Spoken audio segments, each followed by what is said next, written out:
Okay, Monday, 7th of July 2025. So, Adrian's daily vlog, sharing smart stuff men should know. Money Monday, Bitcoin, and everything else. Only a fool waits for top dollar. Greedy pigs get slaughtered. An interesting little market adage with regards to the markets and finance to say that truly, we don't truly know when no one knows when the top or the bottom of the market is in. It's only really in hindsight we can tell when we look at the charts a day, a month, a week, a decade, a century later. We think that was the exact moment at 2:32 p.m. on the 17th of whenever, 2000 and whenever. That moment there was the peak. And vice versa, the 6th of such and such, 2000 such and such, right there was the very bottom. Until then, it's educated guesswork at most. No one truly knows when the top, bottom, mid, entry of the market is. No one truly knows where there's a crack. You can show the same chart, fundamentally speaking, show the same chart to two people, and you will get two complete different perspectives, evaluations, understanding, and interpretations of it. Therefore, truly no one knows what's going off. Yeah, there's general consensus. Yeah, there's leading common agreements. Sure, there's general. That's what market sentiment is. That's what the greed and fear indicator is. But no one truly knows. No one knows if it's going to go up, down, left, right, sideways, Dijon, hammer, shooting star in the next 10, 20 minutes. Who knows? Therefore, as a rule, I don't listen to anyone with regards to price. I tend to ignore price. It's interesting and nice and fun, and it builds hype and speculation and attention and clicks. That's nice, but no one truly knows. It's just getting attention. It's attention grabbing. Good for business. A lot of noise, no signal, or minimal signal, depending on the logic and reasoning behind that. The price targets, it'll be X and Y and Z in 5 and 10 and 25, 5 and 10, 20 days, months, years, weeks, hours, you name it. No one truly knows. So it's a better thing to have a more meta approach, a big picture, more micro one, just say, what's the trend?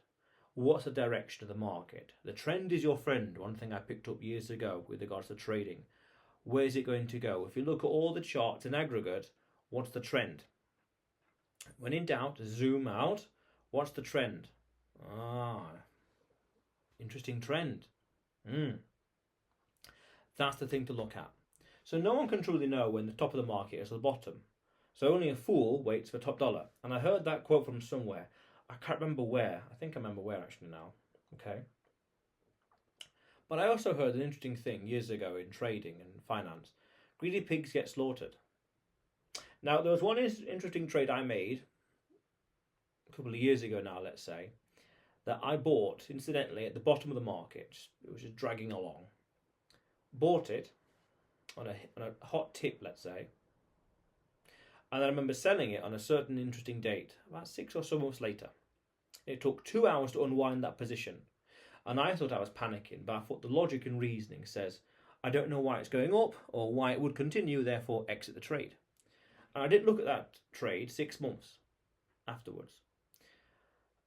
Because I was a bit conscious, or did I sell too early? I don't know. I looked at it 6, 7 months later after unwinding the trade. Top of the market. It hit the market, went down a little bit, went just underneath the top of the market, then basically collapsed over the preceding 3, 4 or so months. Something akin to that, 3, 4, 5 months. And I didn't look at the price until 6, 7 months, as I said, afterwards. But I didn't know it was top of the market, nor the bottom of the market. I moved in, moved out. That's it. Very nice position. 2 hours to unwind. Amazing timing. In terms of passwords and whatever else. But that's a whole other story. I had no clue what was going to happen. And in fact, one interesting principle and heuristic, as I mentioned earlier, that I picked up is that when you don't know which way the market's going to go and why it's going up, why it will continue to go up, why it's going down, why it will continue to go down, if you don't know what's going on, your position is much greater than your knowledge of the trade. And that disparity, the bigger that disparity is in either way, the worse that situation is, the weaker that situation is, because fundamentally you don't know what you're doing. I didn't know what I was doing, in a way, because it was just a pure hot tip. So I acted on it. But what was going on in the space and the wider ecosystem, I had no idea. So I got out. Very nice. And likewise, the opposite. But in this way, though you could say, with all this knowledge, you could say well, it's a different story altogether, but these dichotomies, these two different situations are worth understanding and being aware of. That's how you sleep well at night, fundamentally. Where you don't worry about the trade, because that knowledge and understanding and awareness builds that conviction, so you don't worry as much. So you know what's going to happen over the next 5 hours, 5 days, 5 weeks, 5 months, 5 decades, you name it. So, less stress off your shoulders. You could also go one step further to say there's a nice idiom in the market that I remember hearing. You can't catch a falling knife. Meaning you can't always time the bottom. Again, like I said earlier, no one truly knows when the top or the bottom is. So really, at a meta level, what's better is not to time the market, 5-10 minutes, just wait a moment and give it an hour. Not timing, but time in the market, time spent in the market, i.e. consistency, i.e. persistence, i.e. dedication, i.e. conviction. Where does conviction come from again? Studying, understanding, learning. So when you know the trend and what's going to happen to something, the general direction, up and to the wherever, or down and to the whatever, and wherever to the whoever, depending on the chart, that gives you the conviction to just sit it out and wait.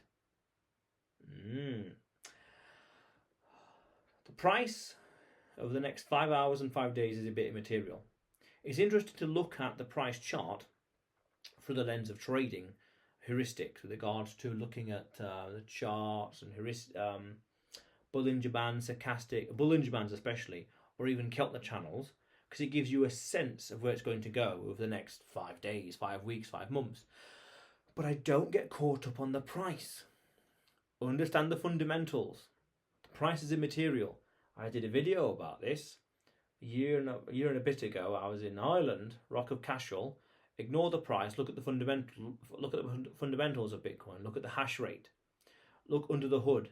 The price, interestingly, what I've subtly started to notice, just becomes a bit of noise. It just becomes a bit of unwanted attention. It just becomes immaterial because you know the direction. I know the direction. It's just a question of patience. And also where to buy Bitcoin from, because I've got no idea where to buy it from. I don't know where to buy Bitcoin from. So, but that's interesting. The price almost becomes immaterial.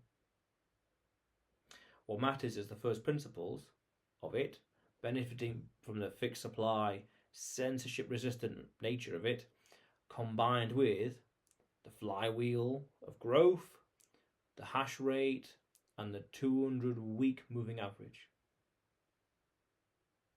Again, remember, Bitcoin fundamentally is maths, physics, and computer science all combined into one.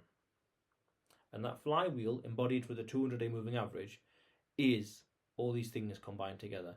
Is that the 200-day moving average is that flywheel in action. And understand also, technically, ironically, technical analysis is just quantified human action.